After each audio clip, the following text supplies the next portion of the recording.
Have you ever walked into a room where no one is raising their voice? Not a single tear is falling, and people are still happily chatting away, yet in less than 3 seconds, by some bizarre instinct, you instantly smell the visceral scent of fake energy and heavy tension hovering in the air, catching an avoided glance, a forced smile that hasn't quite faded, a seemingly normal sentence that secretly churns with toxic undercurrents, and while everyone else is carelessly eating and drinking, your brain has already silently completed a full high-resolution scan of the room's entire dynamic. Many people out there, looking at this razor-sharp observation, gasp in awe and call it a superpower, peak emotional intelligence, or a wonderful gift from the universe. But the cruel truth that only those who carry this brain truly understand is that this hyper-awareness is actually a massive psychological trap, a prison without iron bars, because the core problem isn't that you can see through others, it is that your brain has absolutely no off switch. You cannot just simply enjoy the present moment like normal people. You gather all those micro-expressions, those suffocating silences, stuff them into an invisible backpack, drag them home, dump them on your bed, dissect every single detail, and replay that tape in your head over and over until you are utterly exhausted, because you are the kind of person who can turn a tiny, 3-second silence from a stranger into an entire dark universe of overthinking. And if you have ever seen yourself in that reflection, you know all too well that living with a mind that constantly acts as an active mind detector is an agonizing existence. Hyper-awareness is not just a matter of IQ or EQ, it is the exhausting reality of constantly seeing the hidden layers of meaning and the backstage theatrics of human behavior that the rest of the world blindly walks right past, and while it may wear the shiny disguise of a gift, it is actually a heavy piece of luggage that slowly drains every drop of your emotional energy day by day. To understand why you became such a miserable, analytical machine, we have to travel back in time to the origin of this radar. Psychological science usually divides this phenomenon into 2 main groups, the first being those born with a highly sensitive nervous system, known as HSPs, whose brains, from the moment they take their first breath, act as an ultrafine filter that automatically absorbs and magnifies every sound, light, and emotion, forcing them to experience a world that is always glaringly displayed in 4K resolution. But for the second group, this over-awareness is not congenital. It is an inheritance, a dark legacy of survival rooted in a childhood or a past filled with emotional instability. Try to imagine a child growing up in a house where the moods of the adults shift violently like the weather, oscillating unpredictably between calm sunshine and terrifying hurricanes. That child cannot afford the luxury of living innocently or carelessly like their peers. They are biologically forced to evolve to protect themselves, transforming into a 24/7 broadcasting radar station. That is the child who learned to memorize the exact friction sound of car tires rolling onto the driveway asphalt just to predict whether their father was coming home in a drunken rage or a sober calm. The child who calibrated their mother's anger level by the sheer acoustic force of a slamming kitchen cabinet. The child who knew the precise microsecond to step into the living room with a perfectly obedient smile, and the exact moment to dissolve into the corner shadows like a ghost. And biologically speaking, the amygdala inside that child's brain, the ultimate danger alarm center, became permanently jammed in the on position, hardwiring a life or death message into their subconscious. This environment is lethal. I must constantly scan the horizon to survive the storm. No one explicitly taught that child this skill. Their own nervous system autonomously wove an intricate web of neurons to predict emotional catastrophes before they could strike. And as the years bled by, that survival vigilance grew. Roots so deep it fused with their flesh and blood, becoming an inseparable part of their identity, so that when they finally reach adulthood, they frequently stare into the bathroom mirror, bitterly blaming themselves. Why do I always overthink everything? Why am I so stupidly sensitive? I must be broken. But no, you are not broken. You are not defective. You are simply carrying a brilliant form of intelligence that was forged in the fires of survival, a heavy shield that once saved your life but has now calcified onto your skin, becoming a suffocating armor in your adult life.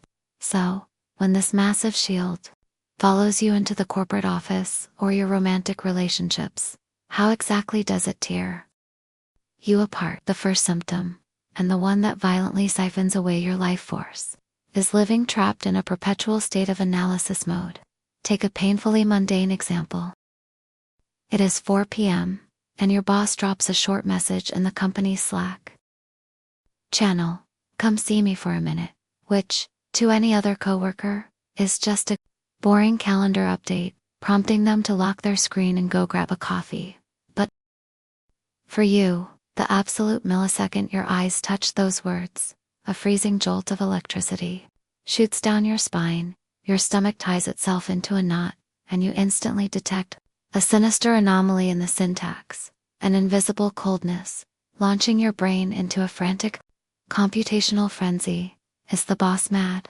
Did I mess up the morning report? Was my email tone too aggressive yesterday? Am I about to be fired? You do not just read text, you read the void between the letters. You notice the 3-second hesitation before someone compliments your new shirt.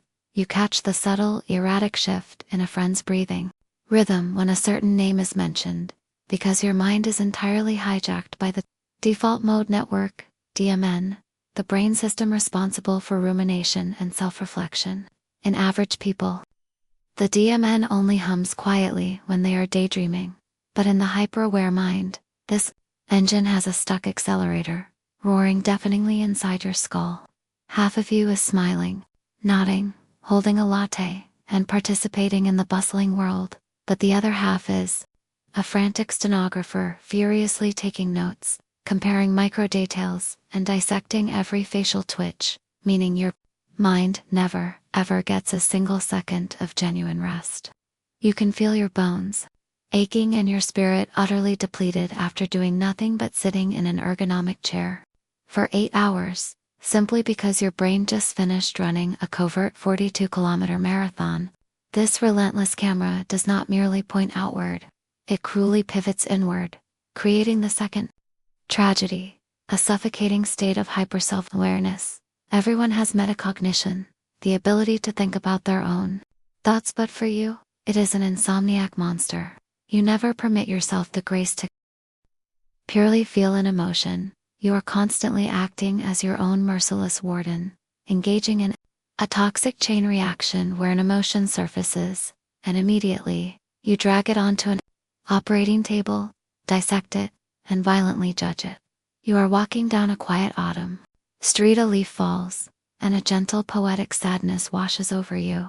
But instead of just letting the melancholy exist, you immediately cross your arms, furrow your brow, and interrogate your own soul. Why are you sad? Does this sadness make logical sense? You have a stable job and a warm bed. You should be grateful. Why do you feel empty? You are a terrible, unappreciative person. Even joy cannot escape your surgical scalpel. Remember that dinner party last weekend where you laughed loudly at a funny joke, only to have a piece of your soul detach a second later, float up to the ceiling, and coldly evaluate your performance. Did I laugh too loud? That sounded incredibly fake. Everyone probably thinks I'm obnoxious. Living like this is akin to dancing while being forced to stare unblinkingly at your own reflection in a mirror, to violently correct every posture. You might not miss a single step. You might look flawlessly choreographed to the audience. You have forever murdered the euphoric, natural flow of the dance, meaning the deeper your awareness grows, the more your pure presence slowly dies. When that analytical camera rolls for too long, you wander into the third, profoundly lonely dark zone, the complete loss of relational innocence. Your piercing awareness forces you to see the backstage mechanics of human intention, bringing the bitter realization that people rarely say exactly what they mean. When a coworker brings you a morning coffee and showers you with praise for a completed project, instead of simply feeling warm and validated, your radar violently activates, scanning for hidden motives. What do they want from me? Are they buttering me up to steal my client data? You realize that kindness is often just sugarcoating for a transaction, that care can be a calculated emotional investment, and that a man's arrogant confidence on a first date might just be a flimsy curtain hiding his absolute terror of rejection. This is not the loss of childhood innocence. This is the death of trust in the surface of human connection, meaning a compliment always carries a hidden asterisk. An apology rarely feels resolving because you know they are just trying to de-escalate rather than taking accountability, and a promise for tomorrow feels as fragile as mist. You do not become a hateful, bitter villain, seeking revenge on the world. You simply become chronically cautious, taking a step back, crossing your arms, and finding yourself crushingly lonely, even in the middle of a roaring crowd. Because it seems absolutely no one else can see the naked, ugly layer of truth that you are staring at. Tragically, this truth does not stay safely in the realm of logic. It bleeds directly into your flesh and heart, leading to the fourth curse: empathy that is permanently switched on.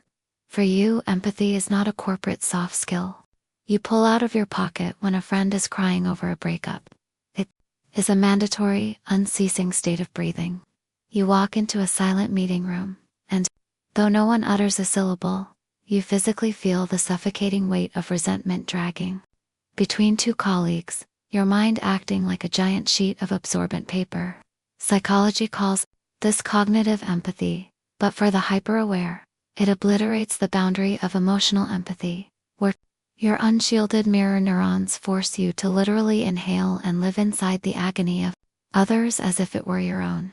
A stranger sitting next to you on the subway bounces their leg with nervous energy, and suddenly your own heart starts pounding around for no logical reason.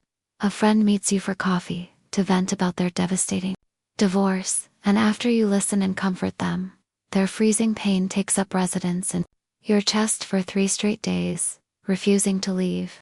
What is the ultimate result? You involuntarily become the emotional thermostat for everyone in your life, knowing exactly how to lower your pitch and weave your words to pacify a room wound tight as a guitar string, making everyone flock to you to dump their toxic emotional garbage because you make them feel so profoundly understood. But the price you pay is absolute emptiness. You become a landfill for the world's grief, and at the end of the day, when the bedroom door clicks shut, you collapse in the dark, weeping at the agonizing realization that the one who tirelessly understands the whole world is the one who most desperately craves to be understood, yet no one is ever there. All those suppressed, swallowed emotions do not simply evaporate, they burrow directly into your physical body, manifesting the fifth sign, when awareness binds to the flesh and births chronic anxiety. You must realize that awareness does not just float in the brain. Science calls this interoception, the ability to perceive internal, bodily states, and chronic overthinkers have severely hyperactive interoceptive systems. You drink a strong espresso in the morning, the caffeine elevates your heart rate slightly, and while normal people just feel energized to work, your fragile nervous system detects the spike, panics, rips through its danger archives, and screams, rapid heartbeat equals mortal danger. We are entering a full-blown panic attack. Normal physiological sensations are disastrously blown out of proportion into catastrophic sirens, creating a ruthless anxiety loop. A bodily reaction occurs. The brain misinterprets it as a lethal threat.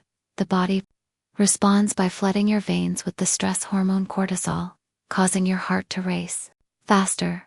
You break into a cold sweat, your stomach cramps, and the panic reaches fever pitch. Consequently, your body becomes an endless, exhausting stream of emergency data, leaving you feeling perpetually restless, on edge, and bracing for impact even when you are just lounging on the sofa, watching a comedy on a peaceful Sunday afternoon. When the cacophony of bodily and emotional signals becomes too deafening, your mind frantically searches for one final escape hatch to restore order. which is when awareness quietly mutates from an observational lens into a toxic strategy of control, not a dictatorial control over others, but a deeply subtle internal defense mechanism where you operate on a tragic unspoken belief: if I can predict every single worst-case scenario, I will never be blindsided or shattered by pain. For you, dissecting every corner of a problem becomes a suit of armor. You believe that if you can mathematically calculate the exact landing spot of disappointment, you can lay down a mattress and survive the fall, leading your brain to run deranged non-stop future simulations. And the background, you torture yourself with haunting questions. What if my partner suddenly leaves me? What if the company goes bankrupt tomorrow, and my life's work turns to ash? If the absolute worst happens, how exactly should I cry? What words should I say to not look pathetic?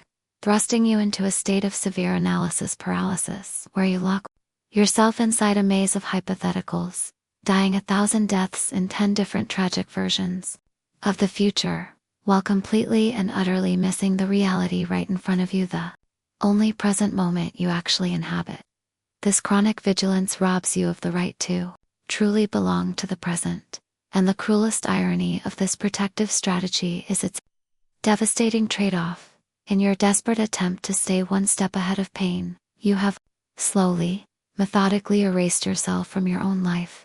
Instead of bravely plunging into the chaotic river of existence, embracing the uncertainty and the raw beauty of unscripted moments, you have turned life into a high-risk corporate management project where defense replaces presence, leaving you a hollow shell, exhausted from dedicating your entire mortal life to fighting off ghosts of the future that haven't even arrived. So, how do those trapped in this overaware purgatory save themselves? The harsh reality is that you cannot simply turn off the radar. Telling you to stop overthinking is as absurd as commanding someone with perfect 20/20ths vision to intentionally see the world in a blur. The solution is not to become blind, oblivious, or apathetic. The solution lies entirely in learning how to stop carrying the weight of the world on your spine. In psychotherapy, this liberation usually begins with forging boundaries of steel and restructuring cognitive patterns. You must learn the art of seeing while actively refusing to absorb, and those who have successfully crawled out of this dark abyss often anchor themselves to 3 core principles of freedom. First, not every silence is a hidden threat. If someone takes 3 hours to text back, they might just be exhausted and asleep. And if a coworker walks past without a morning smile, she might just have a splitting migraine, not a secret vendetta against you. You must brutally train yourself to stop personalizing the universe. Second, not every emotion that bubbles up demands that you roll up your sleeves and fix it. Anxiety might knock on the door, but instead of frantically dragging it to the lab to analyze why you are scared, just sit there, take a deep breath and smile, saying, "Oh, my heart is beating fast, my palms are sweating." These are just transient physical sensations. They arrive and they will leave. Watch the emotion drift across the sky of your mind like a cloud. Do not judge it, and absolutely do not chase it. Third, not every profound insight you uncover needs to be vocalized or acted upon. You might easily see right through the deep-seated insecurity masking a friend's arrogance, but you are not obligated to play their unpaid therapist. You might spot the microscopic cracks in a relationship, but sometimes the most magnificent, mature response is to simply take a step back and remain silent. You begin to awaken to the reality that clarity is only a blessing when it is partnered with strict boundaries, knowing precisely what belongs on your desk to solve, and what is merely the theater of the world where you only need to be a passive audience member. And when you begin to practice this radical art of letting go, an absolute miracle occurs inside your mind. Your sensitivity does not vanish. It softens, deepens, and matures. You still possess the piercing ability to read human nature, but you no longer cling to people's flaws to torture yourself. You can still feel the heavy gravity of a room, but you have learned how to drop an anchor so you are not swept away by the toxic current. The greatest transformation is internal. You shift from using awareness to predict and defend, to using it to be present and savor, transitioning from paralyzing fear to a graceful, forgiving curiosity.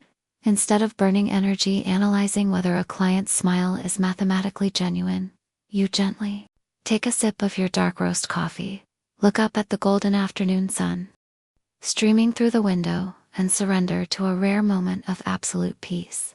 Your life finally becomes lighter, not because the outside world magically shed its fakeness, nor because humans suddenly became less complicated. The world will forever remain a chaotic web of lies and contradictions. Your life is lighter because you finally surrendered the arrogant illusion that you had to carry every complex equation of humanity on your own fragile shoulders. You cannot shatter the blinding ceiling light in your mind, but you possess the absolute power to install a dimmer switch, turning it from a cruel razor-sharp laser that mercilessly exposes every scar and flaw into a soft, gentle candle, a flame bright enough to hold deep compassion for the tragic fragility of human beings, yet warm enough to finally comfort your own bruised and battered soul. To those who carry the burden of a hyper-aware brain, you who think too deeply and feel too violently, if anyone out there looks at your current silence and mistakes it for cold apathy, please know that it is actually a breathtakingly beautiful form of wisdom, a wisdom that has swallowed enough pain to finally learn how to forgive life instead of locking itself in a prison of its own making. These words feel like they are tearing pages directly from your own diary. If you see your exhausted but fiercely proud reflection somewhere in this world of the overware, leave a comment below about the exact symptom that drains you the most, and please, tattoo this into your mind. You are never alone on this exhausting journey. The oceanic depth you carry is not a cosmic mistake or a biological defect. It is a rare, exquisite jewel patiently waiting for your own radical self-compassion. If these minutes have helped lift a microscopic fraction of that invisible boulder off your chest, granting you the grace to look at yourself with kinder eyes, do not hesitate to hit the like button and send this to a friend, someone who might be collapsing under the deafening noise of a mind that refuses to sleep. Your understanding today, your gentle digital tap on their shoulder might just be the exact life preserver they are desperately thrashing the water to find in their ocean of overthinking. Thank you for staying, for bravely facing your own shadow until this very last second. Make sure to subscribe so we can meet again in the deep, uncharted territories of the human psyche. Goodbye for now, and I wish you a deeply restful night, accompanied by a mind that has finally learned the beautiful art of letting go.